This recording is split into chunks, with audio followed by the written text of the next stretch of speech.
So I'm at the Peterson Museum in Los Angeles, California with our other original kit. This is the backup to the Hero car. I have not seen this car since 2019, so it's been like 5 years. But I made a special trip out to Los Angeles because every once in a while there's like a once-in-a-lifetime event that comes up in your life, and I've been fortunate enough to have like 3 or 4 once-in-a-lifetime opportunities. But this specific one is going to be absolutely amazing, and it involves us taking KITT out of the Peterson to a very, very special event over at Warner Brothers Studios with Elon Musk and Tesla. You are not going to want to miss this. This is insane. So today, right now, we got the car pulled off the display. We're down in the Peterson shop area, and we are getting it prepped because it's going to have to run, and it's going to be very, very noticeable in this upcoming event. So we're definitely not going to want to miss it. So here's the car, and you can see here we're down in the Peterson, in the basement of the Peterson. This is where they work on their cars, where they buff them, where they mechanically get them running, all that stuff. I mean, this place is absolutely amazing. Just look at these cars. And then there's KITT. So we'll give you a little walk around the KITT, show you kind of what we're doing, and bring you along for this amazing once-in-a-lifetime adventure. You're not going to want to miss it.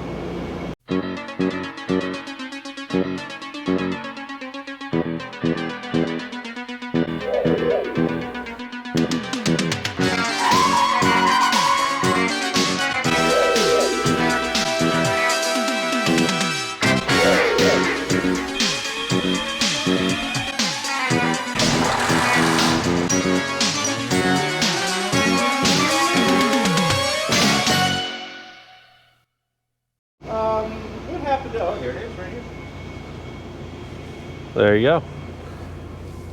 All right, so let's turn there we go. So these electronics came from Carl Casper. They're not the originals from the show. But they are original Carl Casper tour car electronics. Yeah, we think he pulled them out of one of the tour cars, maybe, or built them specifically for this. I don't know. No, you probably... Well, you know who the most qualified people are to answer that question? Us. Us. Yeah, we'll figure it out. We'll figure it out. Let's make some room here. Oh. Oh, there we go. Sitting in the backup to the Hero car once again. The last time I was in this car was before I even had this YouTube channel. So this is the original upper console from the show whenever the car was used as the insert car in season 2. So when you see Hasselhoff hitting buttons up here to call Devin and April, he's actually pressing these buttons. And no, you focus on... Go focus on your chart. We're having a little fun here. I don't want to be here till 10 o'clock. Go focus.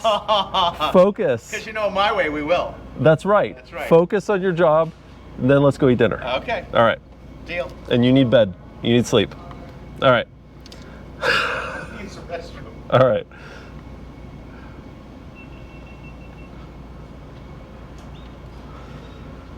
Anyways, as I was saying, this is the original overhead console that Hasselhoff used to press the buttons, and you can see that they do have some tactile response. Behind here is just, I'm trying to remember, I think it was there's some like rubber mounts and then a board to allow them to push in just a little bit. So when he's calling Devin and April, he's going just like this. Whoops, let's do it. Dun, dun, dun. Hello, Devin. Just like that.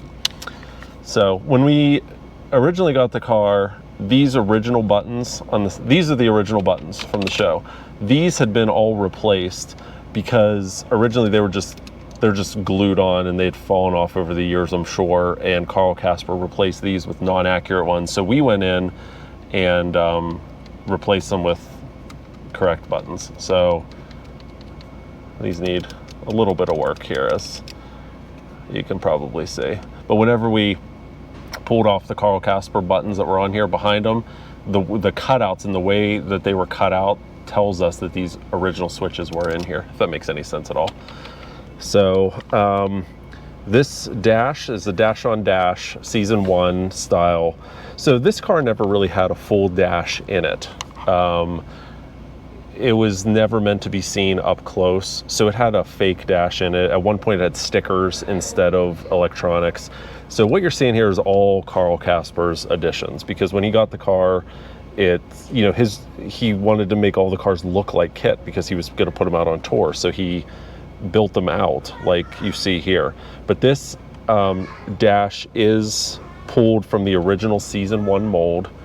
And what's interesting is the countdown up here is actually molded into the dash. There is no electronics here. This is molded fiberglass, which is, I thought, kind of interesting. We did do a little bit of work. The original voice box that Carl had in here was gone, and it had been replaced with a very not accurate voice box. So we replaced it with one a little bit better.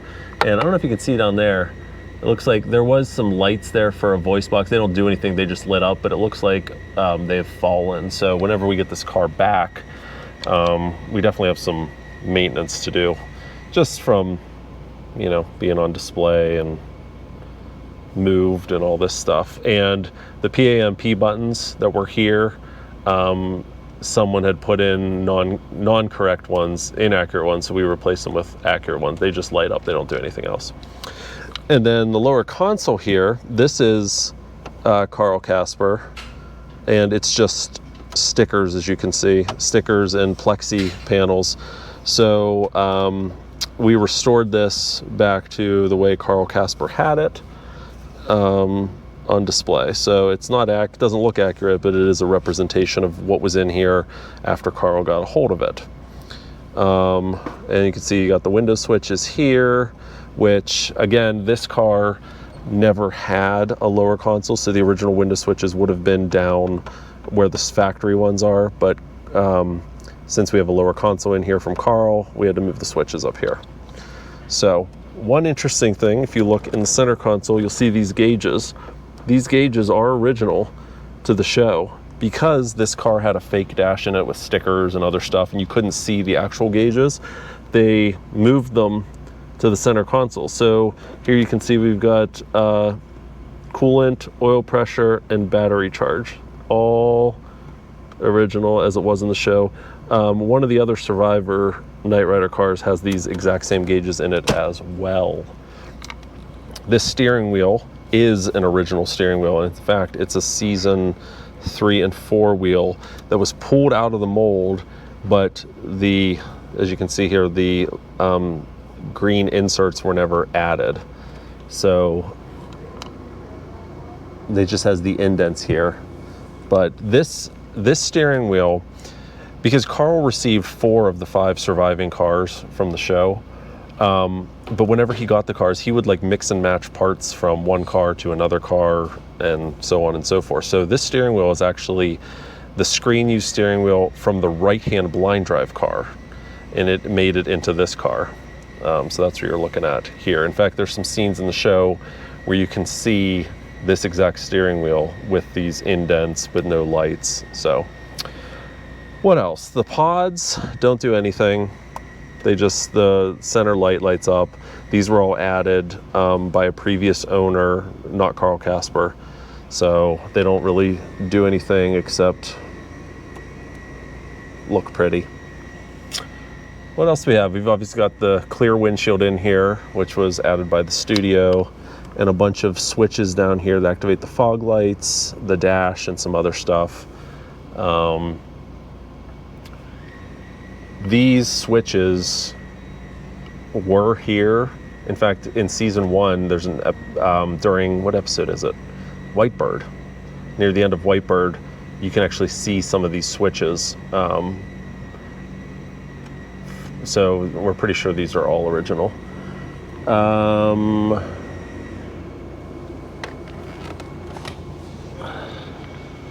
Let's see here. We're going to turn the dash off, which is this switch here.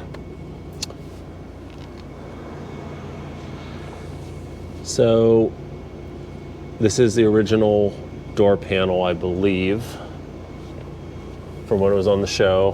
And this car, in the first season, you can see the original Pontiac emblems on the door. So when we got the car, these emblems were missing, but we sourced an original set here and put them back in.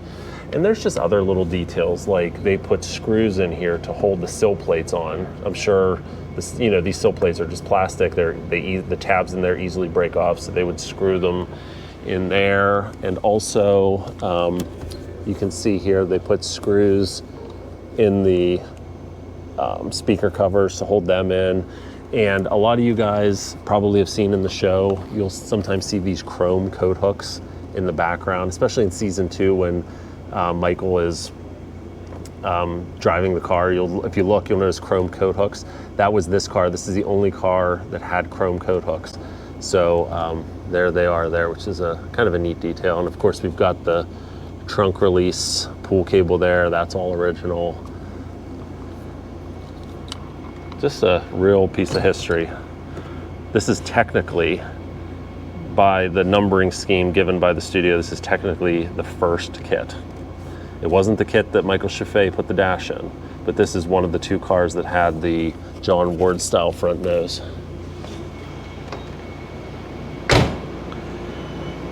And this was also one of the high traction drop down cars, which I've mentioned in the past. The hydraulic pump would have sat back here, and the hydraulic lines were run down through the center, this center hole. The 2 hydraulic rams, which lifted the back end up, would have been there. Those are missing.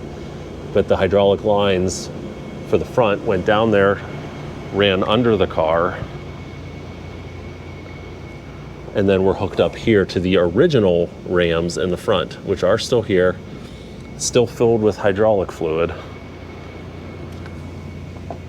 And we are going to get this all functional again. We have a replacement hydraulic pump, so I'm excited about that.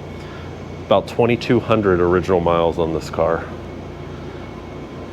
And you can see the reason the car sits so low is because those of the high traction drop downs, those cylinders are missing, so the car is kind of slammed down, right?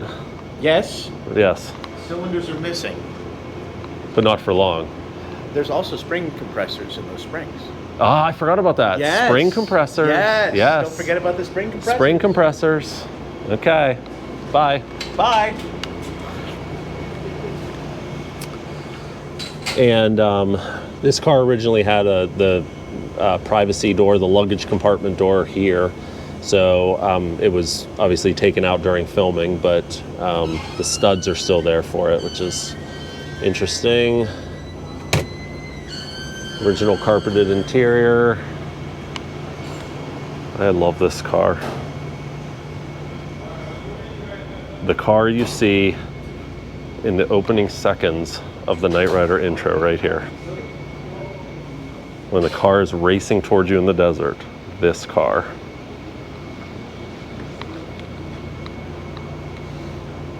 Original engine. This specific car still has the original transmission too. Most of them were swapped out for turbo 350s. This one was not.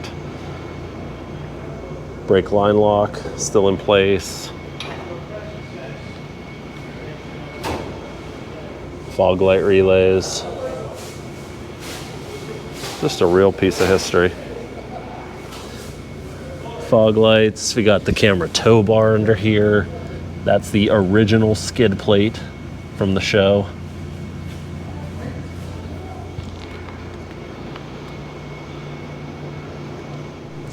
So this might be one of my favorite, I guess you could say, Easter eggs found in this car. So if you open up this door and you get in real close here, see this right here? It's real bumpy, like someone was, welding right here. Well, they were. This car was used in Night of the Juggernaut. It was primered, the doors were taken off, and you can see one of the actors welding in this exact location. And take a look at that. You can see the remnants of their welds, which is just insane. Absolutely insane. What did Devin say? What's our next mission? You're not going to believe this, but Garth is back again. He's going to crash Elon's show. He is. Actually, there's rumors going around that Garth is Elon. Well, now that I believe. That I believe. Garth is Elon. All right. So, you've now taken the last 16 hours to put a circuit board in a box. 16 hours. You I'm would just not joking. have tolerated 16 I would not. hours. Are we past 1 hour yet? Nah, it's about an hour. Actually, you're doing really good. I'm impressed. So now we're going to see. We put new lenses in the bar. I could say it's not my first rodeo, but let's face it, it's not our first No, rodeo. no. New lenses. We replaced the one bulb that was out. So you tell me when to go. Well, or are you going to do it? Let's test functionality first of all. Test functionality. Right, so Oh, we have scanning. Oh, yes. all right, so still until we move this control box in the car, which requires extending all of these wires. Yes.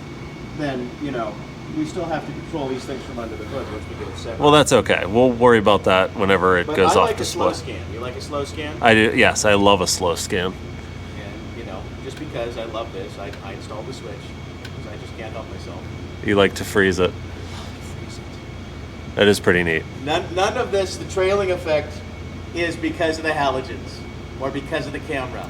That might be true, but the trailing effect was there anyway. Yep. There it is. That's so cool how you can just freeze it. Yeah. I'm going to thank Mike Craven for Wait. that personally. I got an idea. When I point to you, I want you to freeze it.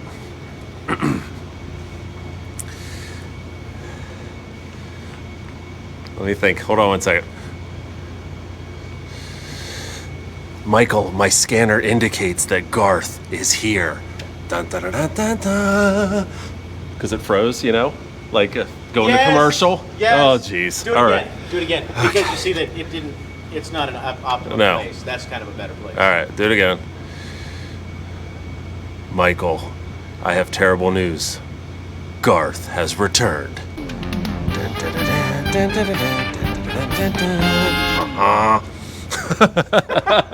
You got to use that. I will. Oh, I will. Yes.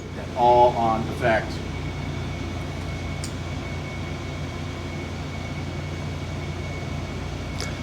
This car was meant to have this circuitry in it, not the Universal Studios. Exactly my point. We're just going to have to, at some point.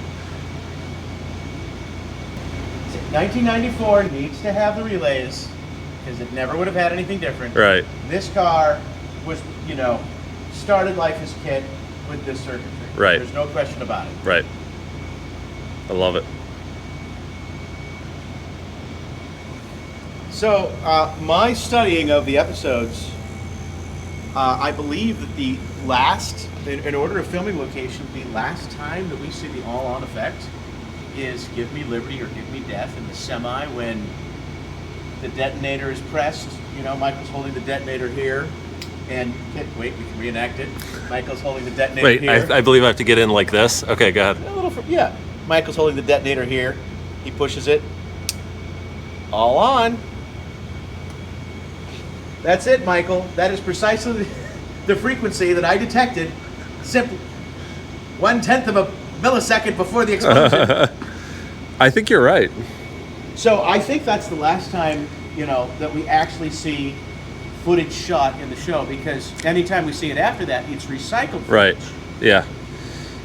So it would have gone from this to the wire-wrapped black boxes that Universal did in-house Theory. to the blue ones that our friend upgraded. We don't have any evidence that they ever recreated this, and look at it. Can you imagine this in wire wrap? No. Well, we're going to build it in wire wrap someday. Oh, I'm sure you will. Just so that we can imagine it in wire wrap and we can experience the joys and the disappointments that it has. Yes.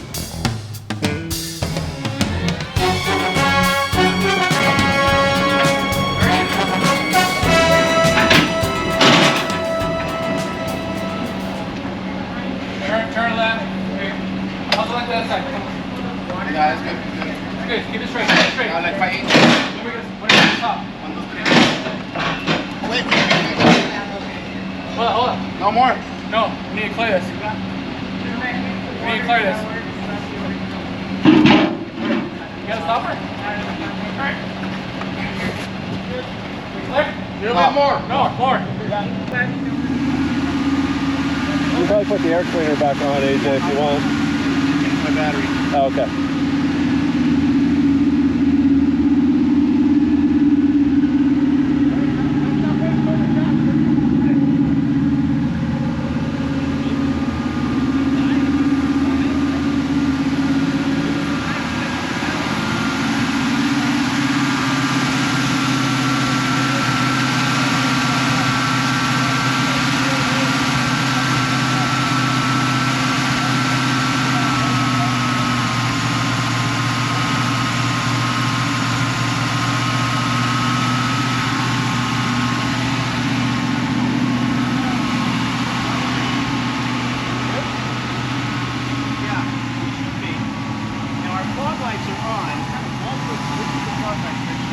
Far right, under the on the left-hand side of the dash, the far right switch, I believe.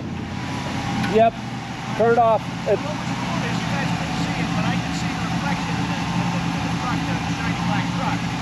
Turn them off. As soon as we got vacuum in the engine, the fog lights lit off. Yep. Why that happened? Yep. There you go. All right.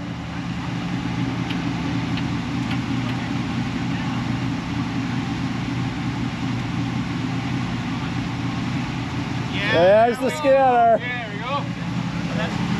Here, we got to close the hood. All right. There. So now you have to control when that light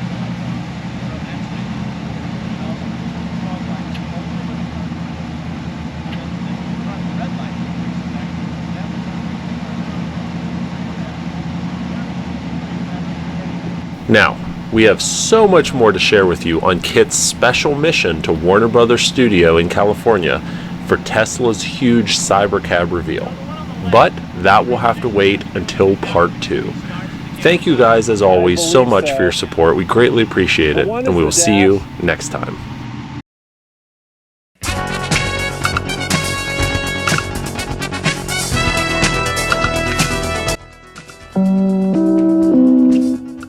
Hello friends, it's me, KITT.